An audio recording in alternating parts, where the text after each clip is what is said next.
और मैंने ये रूप इसलिए प्रकट किया कि जब मैं अवतार लेकर मनुष्य शरीर में लीला करूंगा तो मुझे पहचान पाना बहुत कठिन है। इसलिए तुम लोग ध्यान रखना मैं कौन हूं। ये खास बात, एक खास बात ध्यान देने योग्य बात है। भगवान कह रहे हैं कि तुम दोनों मेरे प्रति पुत्र भाव और निरंतर ब्रह्म भाव रखना। युवाम माम पुत्र भावेन ब्रह्म भावेन चाचकृत चिंतयंतो कृत स्नेहो या से थे मदगतिम पराम, तब तुम मेरे परम पद को प्राप्त होगी। चिंतनीय कौन है गोपाल जी, कौन है लाल जी?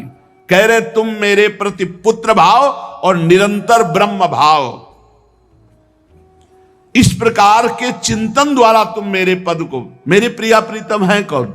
देखो हित सजनी जी नहीं कह रहे, जैसे हित हरिवंश करत अपनो जस प्रगट अखिल ब्रह्मांडन, अखिल ब्रह्मांड के अधिपति हैं।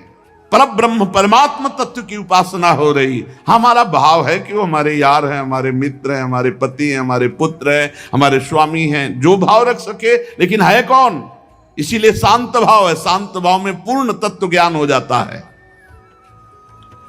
भगवान इतना कहकर चुप हो गए और अपनी योग माया से देखते देखते एक छोटे शिशु के रूप में नीलमणि,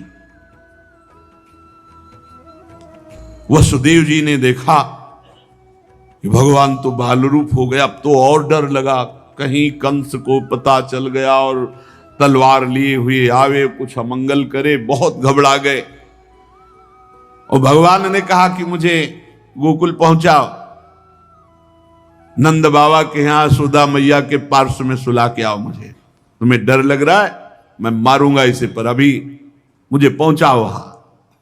भगवान की आज्ञा का पालन करने के लिए जो ही चेष्टा की, ध्यान दीजिए, भगवान की आज्ञा का पालन करने के लिए जो ही चेष्टा की तो अपने आप हथकड़ी बेड़ियां कट गई। माया की हथकड़ी बेड़ियां कट जाएंगी जो ही भगवान की आज्ञा का पालन कर। और बड़े बड़े दरवाजे कोई एक दो नहीं थे, कई दरवाजे थे कंस के कारागार के। फटाफट सब ताले टूट गए, दरवाजे खुल गए। अद्भुत चमत्कार। और जितने पहरेदार घोर राक्षसी स्वभाव के, जिंदा खा जाए ऐसे पहरेदार थे, सब मूर्छित घोर निद्रा में। अब हथकड़ी बेड़ी कट गई। लाला को लेकर के चले। उस समय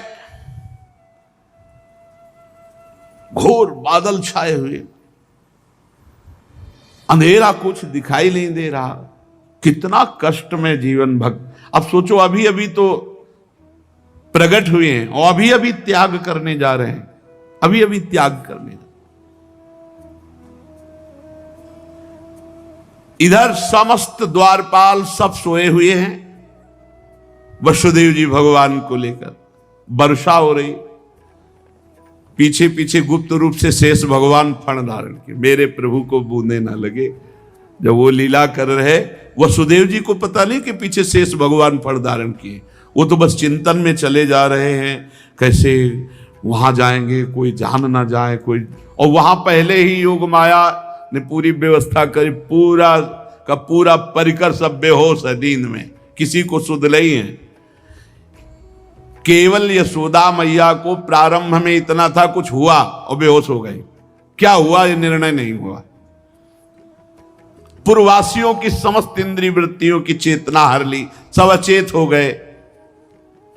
इतनी मोटी जंजीरें लगी हुई थी, ताले लगे हुए थे, जेल के साथ टूट गए।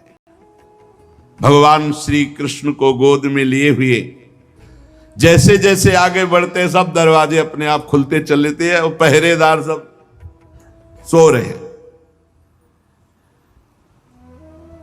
बादल नजदीक आकर मानो बरस रहे हो, ऐसे लटक लटक के बादल। शेष भगवान अपने फणों से जल को रोकते हुए 1000 फण धारे पीछे पीछे चल रहे। यमुना जी ने देखा कि प्रभु पधार रहे, तो पहला चरणामृत तो हमारे अधिकार बनता है। हरे जिनके चरणों का ध्यान बड़े बड़े महापुरुष शिव आदि करते हैं, आज वही प्रभु मेरे पास आ रहे हैं। आनंद में भर गई यमुना जी और उफान। यमुना जी ने जब उफान आनंद का लिया तो वसुदेव जी के प्राण बहुत घबरा रहे हैं कि अब क्या करें, लौट सकते नहीं, कोई नौका आदि है नहीं। चलो प्रभु ने आज्ञा करी है तो वही देखेंगे। अब मेरे प्राण चाहे चले जाएं, मेरे लाला को कुछ ऐसे। यमुना जी उफान कर रहे कि चरण छू ले, और वसुदेव जी उल्टा सोच रहे कि यमुना जी बढ़ रही तो लाला को बचाए। देखो ये समर्पण है, मेरे प्राण भले चले जाए, बस आज्ञा का पालन, प्रभु को पहुंचाना है और सुरक्षित पहुंचाना है। यमुना जी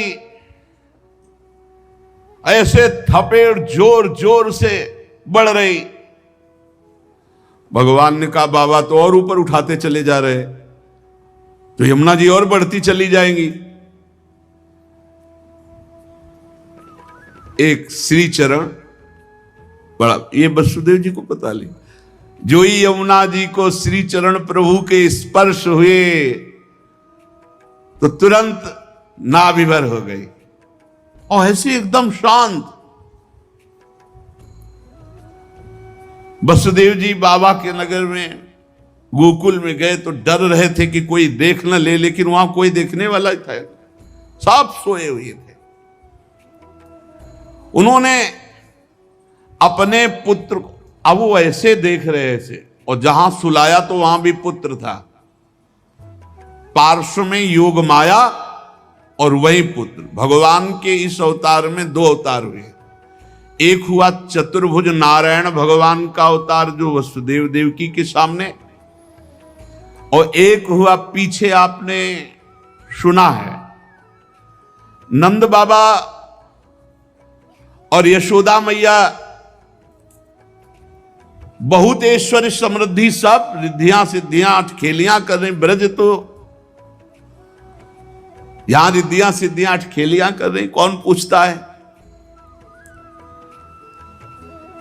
अवस्था ढल गई थी नंद बाबा की, चौथापन था,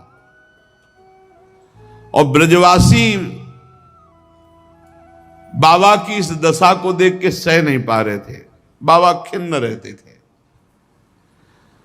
उपनंद आदि वृद्ध गोपों ने परामर्श करके पुत्रेष्टि यज्ञ का आयोजन किया। सबने यज्ञ पुरुष गोपराज नंद को पुत्र प्रदान करने की प्रार्थना की भगवान से। पुत्रेष्टि यज्ञ हुआ। जैसे महाराज दशरथ जी की अवस्था ढल चुकी थी तो श्रृंगी ऋषि ने पुत्रेष्टि यज्ञ करा, उससे खीर, फिर भगवान चार रूपों में प्रकट हुए, राम लक्ष्मण भरत शत्रुघ्न। पुत्रेष्टि यज्ञ का अनुष्ठान हुआ नंद बाबा के यहां। अब उच्च कोटि के ब्रह्म ऋषि वेद ध्वनि आकाश में मुखरित हो रही थी। गोपराज श्री नंद बाबा अंतापुर में यशोदा मैया के पास बैठे हुए कहा, यशोदा रानी इस बार पूरे ब्रजवासियों का आशीर्वाद हो, सब ब्रह्म ऋषि हैं, कई बार हो चुकी, इसका मतलब पुत्र के लिए कई बार उपाय किए जा चुके थे। इस बार फलस्वरूप में मेरे पुत्र होगा, मन में बड़ी कामना है, मेरा विश्वास है ये जो यज्ञ हो रही, चूंकि ब्रजवासियों का आशीर्वाद है और ब्रह्म ऋषि जन बड़े महिमाशाली हैं, पर मेरे मन में एक उदासी छा जाती कि कर्म से ऐसा पुत्र नहीं होगा जैसा मैंने एक स्वप्न देखा है। ये कर्म जनित तो नहीं हो सकता। यज्ञादि कर्मों के सभी फल चंचल हैं और मैंने जो पुत्र देखा है वो अचल है, अविनाशी है। बड़ी आशा, पर लगता है मेरी दुराशा है क्या। वो कर्म फल से तो नहीं प्राप्त हो सकता जैसे मैंने देखा है।